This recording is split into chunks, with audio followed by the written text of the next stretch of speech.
మాది మాసారం. మేము గొర్రెపిల్లల కాడికి పోయినాము. పెన్బాడు మండలం మాసారం మాది. గొర్రెపిల్లల కాడికి పోయినాం. భర్త భార్య. మా ఆయన పేరు గంగయ్య, నా పేరు గంగమ్మ. మేము వేదవాళ్ళం. అయితే పోతే అడిగి పంది గడిచింది. పేగులు బయటికి వెళ్ళినాయి. అసలే బతకరు అన్నారు మా ఊళ్ళో. ఒక్కలైనా బతకరు అని అన్నారు. అంటుంటూ కూడా అంతలో ఆ టైం వల్ల మా చిన్నోడు వచ్చిండు. ఆంబులెన్స్ ఫోన్ చేస్తే తీసుకొని వచ్చిండ్రు.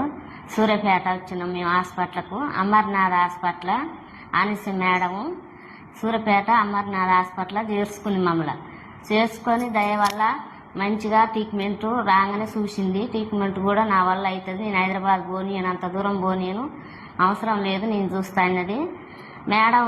అంటే మేము అట్టనే అంత దూరం రాపియని లేదు, మిమ్మల్ని హైదరాబాద్ దావాలని నేను చూసుకుంటా అన్నది మేడం.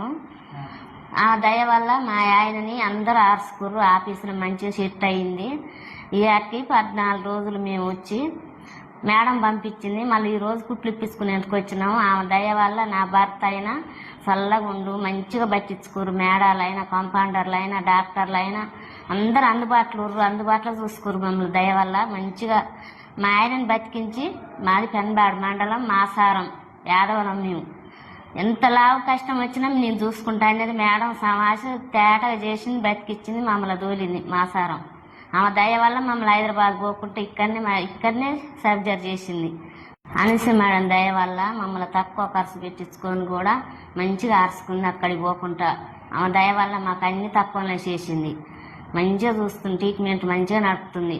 మనం ఎవరైనా ఎంతలా కష్టం వచ్చినా ఈ హాస్పిటల్కి వస్తే మాత్రం మనం బతికే పోతాం. ఇంతలా కష్టమైనా అనిస మేడం భరాంచుతుంది. మనం దూరం పోయే అవకాశం లేదు, హైదరాబాద్ పోయే అవకాశం లేదు, మనకు అన్నిక్కడనే ఉన్నాయి అవకాశాలు. ఆమె దయ వల్ల మేము బతికినాం. అసలు మా ఆయనని బతికిచ్చిందంటే పిల్ల కూడా మామూలుగా బతకరన్నారు.